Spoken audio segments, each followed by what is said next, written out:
और इसी से जुड़ी हुई एक दूसरी बात कि जब मैकॉले कहा करता था ये बात कि भारत की न्याय पद्धति का नाश हो जाएगा तो भारतीय समाज टूट जाएगा, ऐसे ही मैकॉले एक बात और कहता था। मैकॉले की लिखी हुई एक चिट्ठी है मेरे पास, उसकी फोटोकॉपी। लंदन में एक लाइब्रेरी है, उसका नाम है इंडिया ऑफिस लाइब्रेरी, वहां से मैंने निकलवाई है। इंडिया ऑफिस लाइब्रेरी में से ऐसे कुछ 50,000 से ज्यादा डॉक्यूमेंट्स मैं निकाल के लाया और वहां के कई लोगों की मदद से हमने वो निकलवाए हैं। तो उनमें एक चिट्ठी है मैकॉले की, वो उसके अपने पिताजी को उसने लिखी है। जब वो यहां ऑफिसर बन के आया है तो मैकॉले क्या लिख रहा है कि भारतीय समाज को अगर बर्बाद करना है तो भारतीय न्याय पद्धति बर्बाद करो। तो वो करने के लिए उसने आईपीसी बना दिया, सीआरपीसी बना दिया, सीपीसी बना दिया और बर्बाद हुई। दूसरी बात वो कहता था कि भारतीय समाज को बर्बाद करना है तो भारतीय शिक्षण पद्धति का नाश करो। तो मैकॉले कहा करता था कि जो भारतीय शिक्षण पद्धति है, वो खुद मानता था इस बात को, यह दुनिया की सबसे ज्यादा विकसित और सबसे अच्छी पद्धति। क्या होता था यहां? गुरुकुल चलते थे, गुरुकुलों में विद्यार्थी पढ़ते थे और विद्यार्थी 20 साल तक 25 साल तक ब्रह्मचर्य का पालन करते हुए शिक्षा ग्रहण करते थे, संस्कार मिलते थे और वो संस्कार लेकर समाज में जाते थे। उन्हीं संस्कारों से संस्कृति बनती थी और वही संस्कृति भारतीय संस्कृति कहलाती थी। ऋषि थे, मुनि थे, बड़े बड़े ज्ञानी थे, महात्मा थे, वो गुरुकुलों को चलाया करते थे और सारे के सारे गुरुकुल जो चला करते थे उनमें वेदों का अध्ययन, पुराणों का अध्ययन, उपनिषदों का अध्ययन, जो भारतीय ज्ञान है, जो भारतीय मनीषा है, उन्हीं सबका अध्ययन संस्कृत के माध्यम से कराया जाता था। मैकॉले ने क्या किया कि गुरुकुलों का नाश अगर करना है तो उसने एक कानून बनाया। क्या कानून बनाया? संस्कृत में जितने विद्यालय इस देश में चलते थे, हिंदुस्तान में अंग्रेजों के जमाने में, उन सबको उसने इल्लीगल घोषित किया, गैर कानूनी। और उसने प्रतिबंध लगा दिया कि संस्कृत भाषा के माध्यम से कोई भी गुरुकुल चलेगा उसको अंग्रेजी सरकार मान्यता नहीं देगी। तो मान्यता किसको देगी? अंग्रेजी के माध्यम से जो कॉन्वेंट स्कूल चलेंगे उनको अंग्रेजी सरकार मान्यता देगी। और उसके लिए बाकायदा उसने कानून बनाया। उस कानून का नाम है इंडियन एजुकेशन एक्ट। और यह इंडियन एजुकेशन एक्ट लागू हुआ 1858 में, आज से लगभग 140 साल पहले। तो 140 साल पहले जो कानून लागू हुआ था अंग्रेजों के जमाने में, वही कानून आज भी चल रहा है। उस कानून के आधार पर मैकॉले ने क्या किया? संस्कृत के माध्यम से चलने वाले गुरुकुलों को बर्बाद कर दिया, कानून बना के उनको बंद करा दिया। जो उनमें अध्यापक होते थे, गुरु होते थे, उनको मार पीट कर अंग्रेजी सरकार जेल में बंद करती थी। जो विद्यार्थी अध्ययन के लिए जाते थे उनको रोक दिया जाता था, उनका अध्ययन ना होने पाए उसके लिए समस्याएं खड़ी की जाती थी। और दूसरी तरफ कॉन्वेंट स्कूल चालू कर दिए और उसमें अंग्रेजी के माध्यम से शिक्षण देना शुरू किया। एक दिन उसने अपने बाप को चिट्ठी लिखी और इस चिट्ठी में उसने ये लिखा कि मैंने हिंदुस्तान में एक ऐसी शिक्षण पद्धति पैदा कर दी है जिसमें अगर हिंदुस्तानी विद्यार्थी पढ़ेंगे तो पढ़कर निकलने के बाद वो शरीर से हिंदुस्तानी होंगे, दिमाग से सब अंग्रेज हो जाएंगे। वो देख रहे हैं, अभी देख रहे हैं। तो शरीर से हिंदुस्तानी और दिमाग से अंग्रेज। तो मैकॉले दूसरी बात लिख रहा है उस चिट्ठी में कि जब वो शरीर से हिंदुस्तानी और दिमाग से अंग्रेज हो जाएंगे तो अंग्रेजों के हिसाब से सारे काम करेंगे। और वो विद्यार्थी जब कॉन्वेंट स्कूल में से निकलेंगे तो सबसे ज्यादा गालियां भारतीय संस्कृति को देंगे, सबसे ज्यादा गालियां अपने मां बाप को देंगे। कैसे? मॉम और डैड कह के। डैड माने होता है मरा हुआ,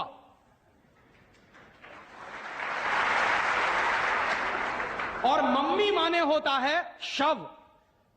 इजिप्ट में आप जाइए, मिस्र एक देश है, वहां पे मम्मीज कहा जाता है किसको?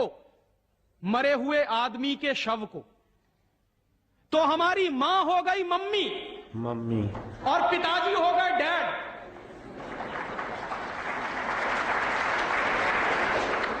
आया कहां से ये? मैकॉले ने डाल दिया हमारे दिमाग में। और मैं ये कहता हूं कि मैकॉले तो मर गया, उसका बाप भी मर गया, सब मर गए, भगवान उनकी आत्मा को शांति दे, लेकिन उसकी जो आत्मा है वो हम सब में प्रवेश कर गई है। और कैसे प्रवेश कर गई है? मैं आपको ये इतिहास की सच्चाई बता रहा हूं कि जिस जमाने में मैकॉले ने इस देश में सबसे पहला कॉन्वेंट स्कूल खोला था कलकत्ता में, वो कॉन्वेंट स्कूल चला नहीं, बंद हो गया। क्यों बंद हो गया? क्योंकि कोई भी भारतीय मां बाप अपने बच्चे को कॉन्वेंट में पढ़ाने को नहीं भेजता था। अंग्रेजों के जमाने की बात बता रहा हूं। अंग्रेज अपनी पूरी ताकत लगाकर भी इस देश में कॉन्वेंट स्कूल चला नहीं पाए, लेकिन अंग्रेजों के जाने के बाद गांव गांव में, गली गली में कॉन्वेंट स्कूल चल रहे हैं।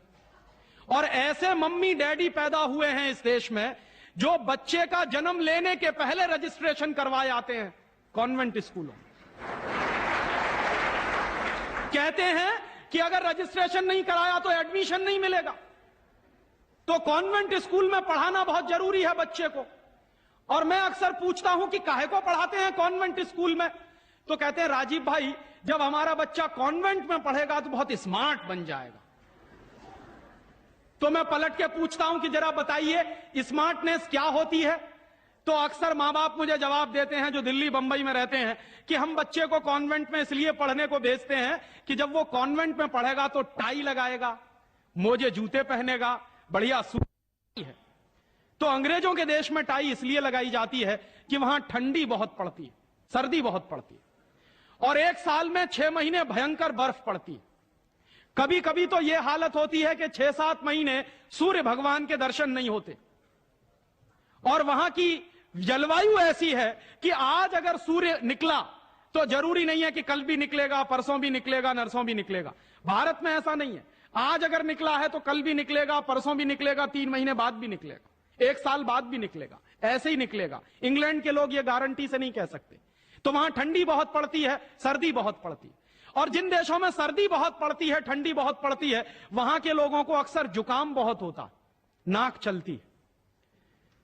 तो जब नाक चलती है तो उस नाक को पोंछने के लिए बार बार जेब से रूमाल निकालना पड़ता। तो उन्होंने क्या किया कि एक रूमाल गले में लटका लो जो नाक पोंछने के काम आएगा। और टाई का माने क्या होता है? अंग्रेजी का शब्द है TIE। टाई का माने होता है गले के चारों तरफ लटकाया गया कोई कपड़ा। किस काम आता है वहां पर? नाक पोंछने के। क्यों करते हैं? क्योंकि ठंडी बहुत पड़ती है, सर्दी बहुत पड़ती है। हमारे देश में तो 1 साल में 9 महीने गर्मी पड़ती है, और यहां गुजरात में तो 12 महीने गर्मी पड़ती है। मैं तो यूपी का रहने वाला हूं, वहां थोड़ी बहुत ठंडी जरूर पड़ती है, यहां तो बिल्कुल नहीं पड़ती। तो वहां तो इसलिए टाई लगाते हैं कि उनको जरूरत है उसकी। हम हमारे बच्चों को क्यों लटका रहे हैं अपने गले में टाई? मर गए अंग्रेज और चला गया मैकॉले, लेकिन उसकी आत्मा का वास हम सब में हो गया। जिसको देखो वो कॉन्वेंट स्कूल में घुसा रहा है अपने बच्चों को, जिसको देखो वो अंग्रेजियत की तरफ ले जा रहा है। बड़े शर्म की बात है, शर्म की बात है, सावधान होना चाहिए। एक बार बंबई में मैंने एक जगह व्याख्यान में पूछा, पढ़े लिखे कुछ लोग बैठे थे, कि आप अपने बच्चों को कॉन्वेंट में क्यों भेजते हैं? आपको मालूम है कॉन्वेंट का मतलब क्या होता? यूरोप के देशों में कॉन्वेंट का मतलब क्या होता? यूरोप में हजारों साल एक परंपरा रही है जो हमारे यहां कोई सोच भी नहीं सकता उसके बारे में। यूरोप की परंपरा क्या रही है हजारों साल? वहां बच्चे लावारिस छोड़े जाते हैं। आज भी यूरोप के देशों में, अमेरिका में आधे से ज्यादा बच्चे लावारिस तरीके से बड़े होते हैं। और यह परंपरा आज से 100-150 साल पहले तो बड़ी भयंकर थी। तो यूरोप में क्या होता था कि बच्चा पैदा हुआ, छोड़ दिया चर्च के सामने, छोड़ दिया अनाथ आश्रम में, छोड़ दिया किसी और संस्था में, वहां बड़ा होगा। तो जो लावारिस बच्चे वहां पैदा होते हैं, उन लावारिस बच्चों की पढ़ाई लिखाई, उनकी व्यवस्था करने का काम जिस जगह पर किया जाता है उसको कहते हैं कॉन्वेंट। हाँ बड़ो, तुम्हारे छोटे कॉन्वेंट में जा रहे हैं। कॉन्वेंट का माने होता है लावारिस बच्चों के पढ़ने लिखने का स्थान। माने जिन बच्चों के मां नहीं है, जिनके बाप नहीं है, जिनके दादा दादी नहीं है, जिनका कोई कुटुंबीजन नहीं है, उन बच्चों को पढ़ाने के लिए जो स्कूल चलाए गए यूरोप में, उनको कॉन्वेंट स्कूल कहते हैं। तो हम हमारे बच्चों को कॉन्वेंट में क्यों भेज रहे हैं? हाय राम, तौबा तौबा। यहां तो मां भी है और बाप भी है, लेकिन हम इतने बेवकूफ हो गए हैं कि मां बाप के रहते हुए बच्चे को लावारिस बनाने के लिए कॉन्वेंट में भेज रहे हैं। और वहां जाके बच्चे पढ़ते हैं तो क्या पढ़ते हैं? कल जो बापू कह रहे थे किस्से में, वही बंबई में एक दंपत्ति ने मुझे कहा, पति पत्नी थे, कहने लगे राजीव भाई अगर बच्चा अंग्रेजी नहीं पढ़ेगा तो पीछे रह जाएगा। तो मैंने उनसे पूछा आपको मालूम है दुनिया में कितने देशों में अंग्रेजी चलती है? तो कहने लगे अंग्रेजी तो अंतर्राष्ट्रीय भाषा है। मैंने कहा आपको तब जानकारी नहीं है। दुनिया में इस समय 200 देश हैं जो संयुक्त राष्ट्र संघ के नक्शे पर हैं, और उन 200 देशों में से मात्र 12 देशों में अंग्रेजी चलती है। बाकी 188 देशों में उन देशों की अपनी भाषाएं चलती हैं। तो 200 देशों में से मात्र 12 देशों में अंग्रेजी चलती है, तो अंग्रेजी अंतर्राष्ट्रीय कैसे हो गई? अगर 200 में से 150 देशों में अंग्रेजी चलती तो मैं मान लेता कि अंग्रेजी अंतर्राष्ट्रीय भाषा, लेकिन मुश्किल से 12 देशों में जो भाषा चलती है उसको हम कहते हैं कि अंतर्राष्ट्रीय भाषा। और दूसरी बात, उसी दंपत्ति ने कहा कि राजीव भाई अंग्रेजी बहुत समृद्ध भाषा है, बहुत रिच लैंग्वेज है। जो शब्द उन्होंने इस्तेमाल किया, रिच लैंग्वेज माने समृद्ध भाषा। तो मैंने उनसे कहा कि दुनिया में अंग्रेजी से ज्यादा रद्दी दूसरी कोई भाषा नहीं है। बिल्कुल ठीक। क्यों? उसका कारण है, उसका कारण है जानते हैं क्या है? अंग्रेजी में चाचा, मामा, ताऊ, मौसा, फूफा सब अंकल, और काकी, ताई, मौसी और सब आंटी। अब आप मुझे जरा यह बताइए कि मौसा में और फूफा में फर्क होता है कि नहीं होता? क्या आप फूफा को मामा बना सकते हैं? या यह बताइए कि मौसी में और काकी में फर्क होता है कि नहीं होता? क्या मौसी काकी हो सकती है? दुनिया की जिस भाषा में रिश्तों को कहने के शब्द ना हो वो सबसे रद्दी भाषा है। बिल्कुल ठीक। हमारे यहां हिंदुस्तान में जितनी भाषाएं चलती हैं, हर भाषा में परिवार के रिश्तों को कहने के लिए विशेष शब्द हैं। वहां नहीं है। वहां क्या है? सब इन लॉज हैं, चाहे वो लड़की वाले हों चाहे लड़के वाले हों। पता ही नहीं चलता कि ये लड़के वाले इन लॉज हैं कि लड़की वाले इन लॉज। या तो सब अंकल हैं या तो सब आंटी हैं। क्यों है ऐसा? क्योंकि अंग्रेजी भाषा में रिश्तों को कहने के लिए शब्द नहीं है। कारण क्या है? अंग्रेजी भाषा में शब्दों की बहुत कमी है। और अंग्रेजी भाषा में शब्दों की कितनी कमी है? अगर मूल रूप से देखा जाए तो अंग्रेजी भाषा में मात्र 2600 शब्द हैं कुल मिला के। और दुनिया की तमाम भाषाओं से जो उधार लिया है अंग्रेजों ने, फ्रेंच भाषा में से लिए हैं, जर्मन में से लिए हैं, इटालियन में से लिए हैं, लैटिन में से लिए हैं, तो तमाम भाषाओं से जो उधार लिए हुए शब्द हैं वो मिला दिए जाएं तो कुल मिला के बैठते हैं 12,000। अंग्रेजी के मूल शब्द हैं 2600 और बाकी के शब्दों को मिला दें तो कुल बैठते हैं 12,000। अब आप हिसाब लगाइए, अंग्रेजी में कुल मिला के 12,000 शब्द हैं। गुजराती में आपको मालूम है कितने शब्द हैं? गुजराती भाषा में 40,000 से ज्यादा शब्द हैं। अब आप मुझे यह बताइए कि अंग्रेजी बड़ी हुई कि गुजराती? तो काहे को नहीं पढ़ाते अपने बच्चों को गुजराती में? और एक दूसरा उदाहरण दूं कि अंग्रेजी में कुल मिला के 12,000 शब्द हैं और मराठी भाषा है हमारे देश की, उसमें इस समय 48,000 शब्द हैं। अंग्रेजी से 4 गुनी बड़ी है मराठी। और हिंदी का हिसाब लगाऊं तो अंग्रेजी में इस समय 12,000 शब्द हैं, हिंदी में इस समय करीब 72,000 शब्द हैं। और हिंदी से एक कदम आगे चलिए, संस्कृत। तो अंग्रेजी में कुल मिला के 12,000 शब्द हैं, संस्कृत में कुल मिला के 1.5 लाख शब्द हैं। और संस्कृत से एक सीढ़ी और ऊपर चढ़िए, प्राकृत, जिसको हम सब भूल गए। प्राकृत को अगर ध्यान में रखें तो प्राकृत में 2.5 से 3 लाख शब्द हैं। दुनिया की सबसे बड़ी भाषा हमारे पास है, लेकिन हम बेवकूफों को मालूम नहीं है कि हमारे पास क्या है। हम पढ़े लिखे इडियट हैं, अंग्रेजी में कहें तो भाग रहे हैं एक ऐसी भाषा के पीछे जिसमें मात्र 12,000 शब्द हैं और अपनी भाषाएं छोड़ते चले जा रहे हैं। और ये जो भाषा की गुलामी होती है, ये बहुत खतरनाक होती है। जो आदमी अपनी भाषा बदल सकता है वो किसी दिन अपनी मां भी बदल सकता है। और ये मैं बहुत गंभीर बात कह रहा हूं। आपको कुछ दिन के बाद इस देश में कॉन्वेंट्स में से पढ़कर निकले हुए बच्चे ये कहते मिलेंगे कि वो कहते हैं ना, कॉन्वेंट के बच्चे, उनको तो हर चीज इंपोर्टेड चाहिए। Imported car, imported pen, imported pencil, imported television, imported refrigerator. अभी कुछ दिन के बाद कहेंगे कि अब हमको इंपोर्टेड मम्मी पापा भी चाहिए, क्योंकि आपकी शक्ल उनको अच्छी नहीं लगने वाली। वो तो जो भाषा पढ़ रहे हैं उसके संस्कार ले रहे हैं। तो अंग्रेजी पढ़ रहे हैं तो अंग्रेजी के संस्कार ले रहे हैं, और अंग्रेजी के संस्कार तो अंग्रेजियत के संस्कार हैं, और अंग्रेजियत के संस्कार में तो मां और बाप की इज्जत करने की बात उनको कभी सिखाई नहीं गई है। वो तो आपको भी 2 कौड़ी का मान के फेंक देने वाले। और दुर्भाग्य से यही होता है। कॉन्वेंट स्कूल से निकले हुए बच्चे जितनी गाली अपनी मातृभाषा को देते हैं, अपनी संस्कृति को देते हैं, अपने परिवार को देते हैं, उतनी शायद कोई नहीं देता। तो मैकॉले जो कहा करता था वो बात आज हमको दिखाई देती है कि कॉन्वेंट में पढ़कर निकलेंगे बच्चे तो ये शरीर से हिंदुस्तानी होंगे, दिमाग से अंग्रेज होंगे। और इसी के संबंध में एक आखिरी बात उसने और कही थी कि ये जो भाषा की गुलामी होती है ये आदमी के स्वतंत्र चिंतन को रोक देती है।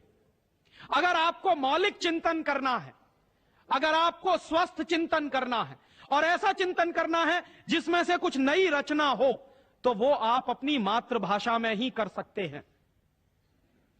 दुनिया में मातृभाषा में पढ़कर बड़े बड़े वैज्ञानिक पैदा हुए हैं।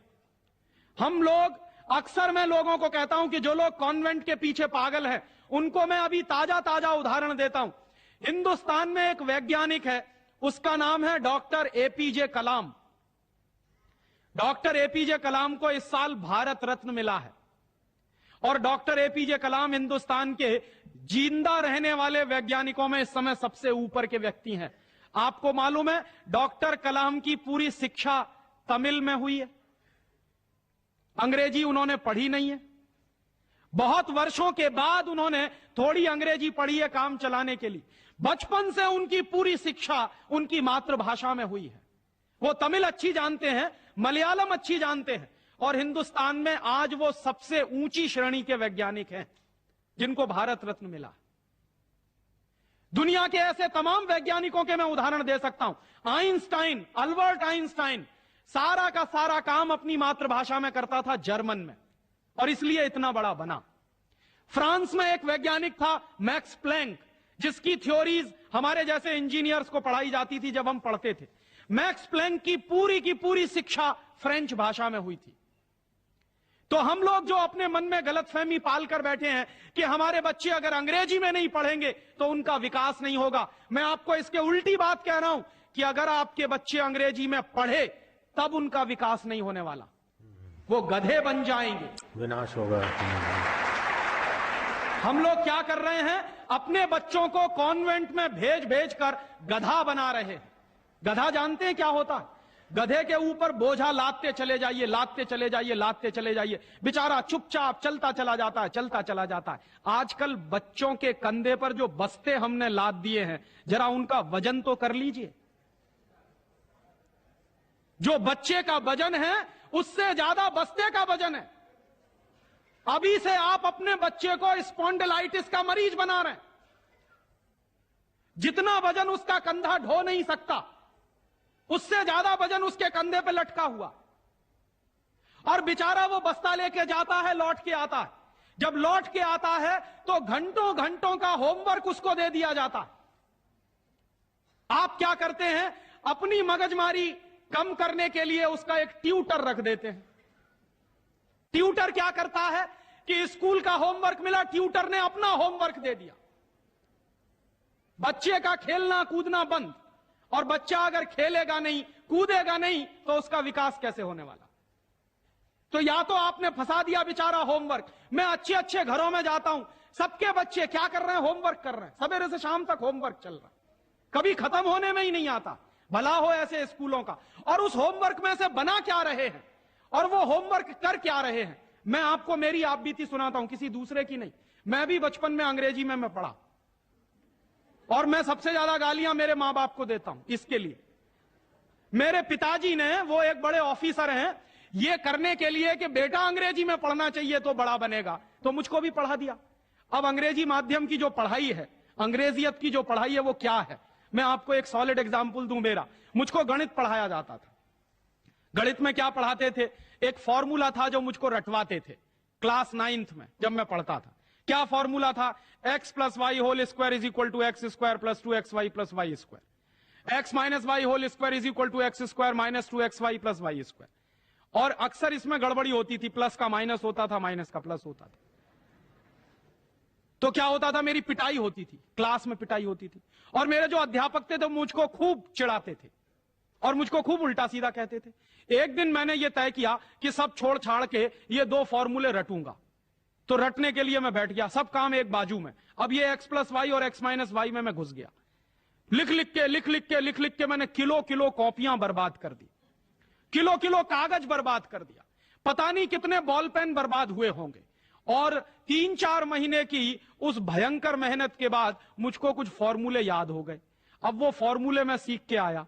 दुर्भाग्य से मैं बताऊं कि 3-4 महीने के सैकड़ों घंटे बर्बाद करके, अपना खून सुखा के, मार खा के, बेइज्जती बर्दाश्त करके मैंने जो फॉर्मूले पढ़े, वो मेरे जीवन में आज तक कभी काम में नहीं आए।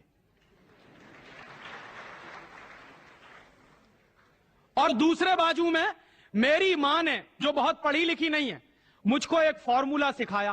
क्या सिखाया, एक पहाड़ा सिखाया। आधा, सवाया, 1.5 गुना, 2.5 गुना, 3 गुना, 3.5 गुना, ये मुझे सिखाया। और वो मेरे जीवन में रोज काम आता। लेकिन कहा क्या जाता है कि मेरी मां तो पढ़ी लिखी नहीं है, पीएचडी नहीं किया उसने। तो जो बिना पीएचडी होल्डर है, जिसने कुछ पढ़ा लिखा नहीं है, आज की भाषा में, उसने मुझे ऐसी चीज सिखाई जो जीवन में रोज काम आती है। और जो बड़े बड़े पीएचडी होल्डर प्रोफेसर्स ने मुझे सिखाया, वो जीवन में कभी काम नहीं आया। और आप अपने बच्चों को यही पढ़ा रहे हैं। कॉन्वेंट स्कूल के जितने क्यूरिकुलम हैं और उसमें बच्चे जो कुछ पढ़ रहे हैं, उसमें से 95% बेकार जाने वाला है। उस 95% का उनके जीवन में कभी कोई इस्तेमाल होने वाला नहीं। ये आप कहिए तो मैं जहां कहिए वहां लिख कर दे दूं, क्योंकि मैं भुगत चुका हूं इस बात को। और वो जो 95% आप पढ़ा रहे हैं, आपके बच्चे के अगर काम नहीं आने वाला है, तो उसके लिए आप लाखों रुपए बर्बाद कर रहे हैं, करोड़ों घंटे बर्बाद कर रहे हैं। उस बच्चे का मन मस्तिष्क आपने दबा दिया है होमवर्क के नीचे, झूठी शान और प्रतिष्ठा में। आप अपने बच्चों को गधा नहीं बना रहे हैं तो क्या बना रहे हैं?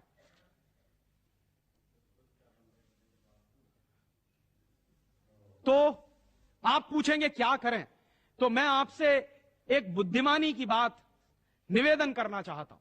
वो निवेदन यह करना चाहता हूं कि जितनी जल्दी हो अपने बच्चों को इन कॉन्वेंट स्कूलों में से बाहर निकाल लीजिए। और बढ़िया बात है। ये कॉन्वेंट स्कूल में इसलिए भी भेजना बंद करिए कि भारतीय संस्कृति में पिता सिर्फ एक होता है, लेकिन कॉन्वेंट स्कूल में एक फादर भी होता है। इस बात की गंभीरता को समझिए कि भारतीय संस्कृति में पिता एक ही होता है, लेकिन कॉन्वेंट स्कूल में जब बच्चे जाते हैं तो एक दूसरा फादर भी होता है। तो पिता के साथ ये फादर कहां से आ गया? और अगर पिता के साथ फादर आ गया तो पता नहीं क्या क्या आ जाएगा आपके घर में। हां, यह मैं चेतावनी के रूप में कह रहा हूं आपसे। यह सिर्फ इशारे से समझ लीजिए कि अगर बच्चे की पढ़ाई के साथ पिता के साथ फादर आया है तो और बहुत कुछ चला आएगा आपके बच्चे के संस्कार में।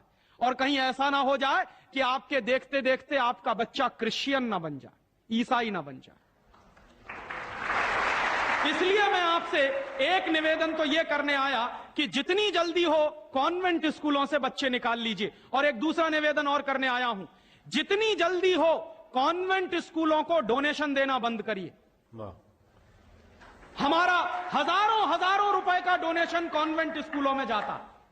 एक बच्चे का एडमिशन कराना है तो वो कहेंगे बिल्डिंग फीस दे दो, वो कहेंगे डोनेशन दे दो, वो कहेंगे इसकी फीस दे दो, उसकी फीस दे दो। और रोज रोज कोई ना कोई मांग चढ़ी ही रहती है। आज फलाना डे, आज ढिमाका डे, आज ये ले आओ, कल वो ले आओ। बर्बादी।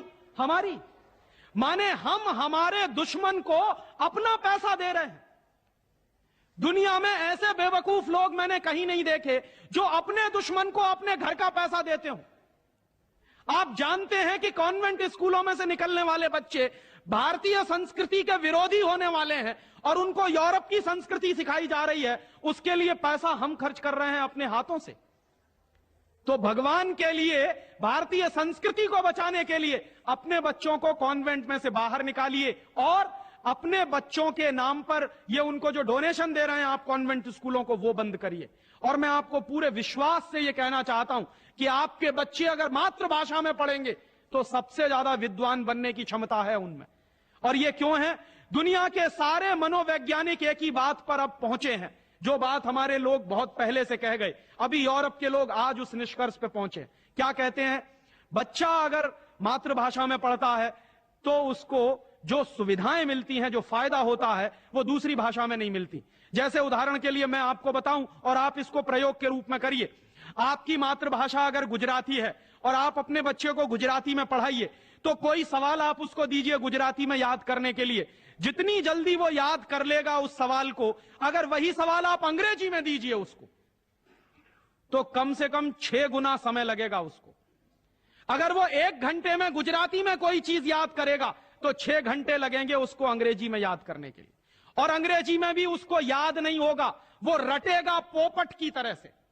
जैसे पोपट होता है ना, रट लेता है, वैसे ही रटेगा। और रटने के बाद क्या करेगा? इम्तिहान में लिख कर आएगा। इम्तिहान में लिख कर आया, उसके 2 दिन बाद पूछिए कि तुमने परसों क्या लिखा है, उसको कुछ याद नहीं। ऐसे ज्ञान का करेगा क्या वो?